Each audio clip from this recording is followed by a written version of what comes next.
Good morning, students. Today we are going to discuss about module number 5, that is reliability and quality of distribution system. Here we are going to discuss about that limitation of distributed system and power quality. So first of all, here we are going to discuss about that limitations of distributed system.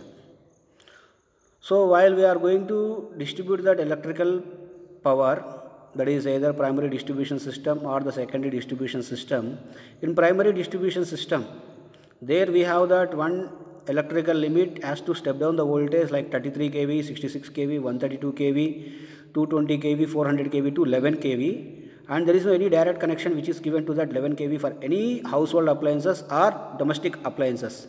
But there is a limitation where we have to give that direct 11 kV to various substations which are nearer to the various secondary distribution systems, and also to that chance to give directly to that people like factories and industries who require that 11 kV.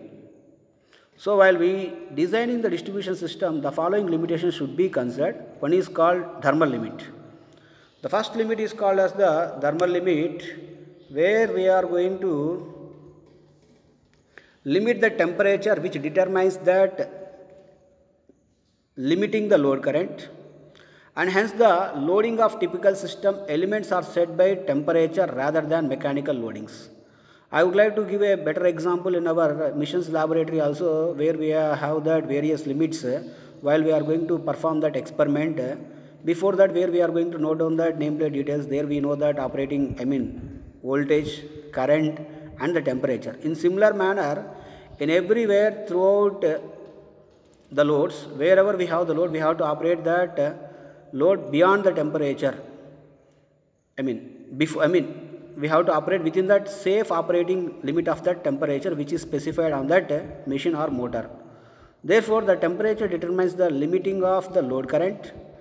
That means whenever we are going to limit the load current, automatically temperature also going to limit, and hence the loading of typical system elements are set by temperature rather than the mechanical loadings, because we have to operate any machine or motor to limit that given limited value.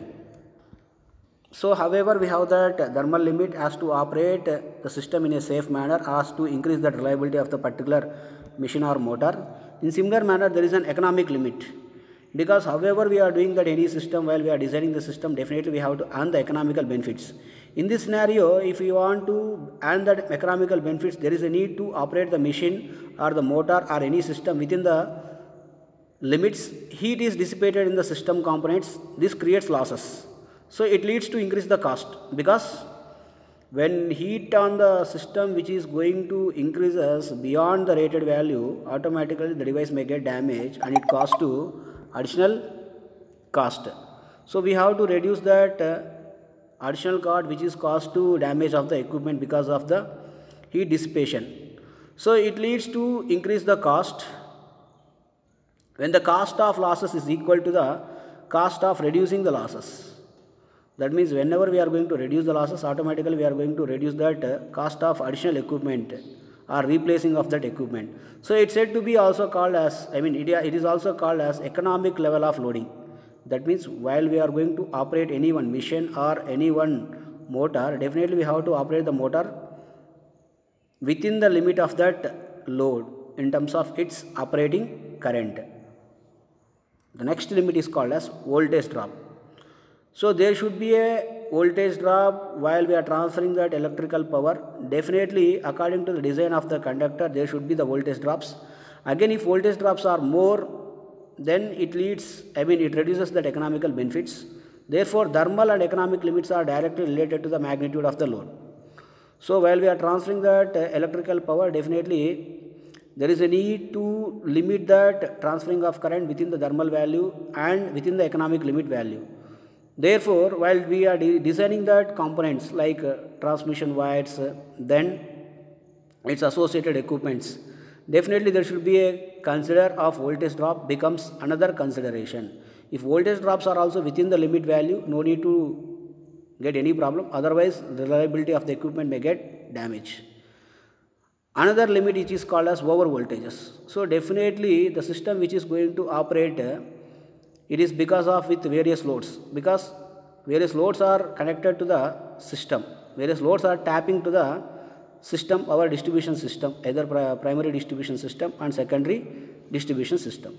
Once it is tapped to the various loads, definitely we have to choose that load which is going to tap to that particular feeder beyond the limit, within the limit value. Otherwise, if it is caused to operate over voltage, otherwise if it is caused to operate at overload, then it caused to operate at under voltage. Or if the load is suddenly disconnected from that system, again it caused to over voltage. If tappings are additionally taken even under normal load condition, again it caused to over voltage. So therefore, apart from voltage drops, we must be capable of withstanding the voltage surges which are originated within the system or by any external sources. That also we have to take into account as to limit that over voltage, as to increase the reliability of the system.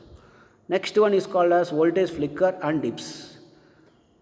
Voltage flicker and dips, that is nothing but voltage flicker and dips are nothing but related to the magnitude of the voltage and frequent of fluctuation in the voltage, which can result in disturbances of performance of the devices which are connected, because voltage flickers are those voltage variations which can easily simulated with our human eyes. Dips are also easily we can identify it with human eyes while our interruption has been takes place just for a fraction of seconds within less than 1 minute. Another limits are called as harmonic interference. Harmonic interference are caused because of fast switching devices like power electronic devices, various converters which are operating in our home. It is nothing but a cause for getting that harmonic interference. So we have to limit that harmonic interference to that our power system. So that should be also value within the limited value. Next, so here we are going to discuss one more concept called power quality. Power quality is simply called as voltage quality. Power quality is also defined as the parameters like voltage, current, frequency, whose values are always should be within that limited values with the plus or minus of 5%. Therefore, various definitions are there to define that power quality. A good power quality saves money and energy, which are directly savings to consumers come from lower energy cost and reactive power tariffs.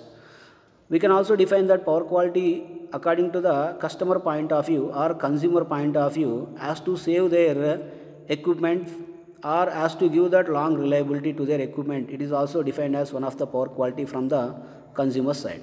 So indirect savings are gained by avoiding circumstances such as damage and premature aging of equipment. And there is a loss of production or loss of data and work, mainly the power quality problems. Because power quality problems are, there are various power quality problems are there like high harmonic in distribution system, low power factor, voltage transients, voltage flickers, active power, reactive power, voltage dip, voltage swell, voltage fluctuations, noise and voltage unbalance.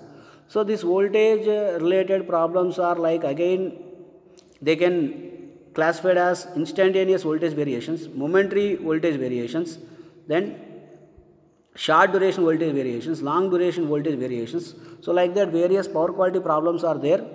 So all these power quality problems, so definitely we can overcome, then only it is possible to provide that reliability and then only it is possible to provide a good quality of electrical power, has to increase that performance of the loads, thereby we can reduce that power bills and thereby we can earn that economical benefits. So due to poor power quality, the performance of various sensitive loads is very poor and again it causes to misunderstanding problems. Especially for example, if you take that hospital loads which are called as critical loads, for that case if there is any power quality problems, it can cause for misunderstanding problems. There are various power quality standards in every industry which has been updated in the worldwide issue. According to that, various committees like CBEMA, like Computer Business Equipment Manufacturers Association, ITI, Information Technology Industry, then IEEE, Indian Electrical and Electronics Engineering. So there we have some benchmark standards. Within the benchmark standards where we have to provide that electrical power, otherwise it can increases that additional cost, or it given more maintenance cost, or it can reduces the transmission efficiency, or it can reduces that efficiency of various loads. So, and keeping that all these related standards, like their values, which are never ending task, because it is going to updated every year by year according to the change of the loads. Therefore, it is typically takes some years to push changes throughout the process. Most of the ongoing works by IEEE harmonic standards, which are developed, has shifted by modifying the standard like 519-1992. So according to these standards, there are various standards which has been updated as to increase that quality of electrical power. Thank you.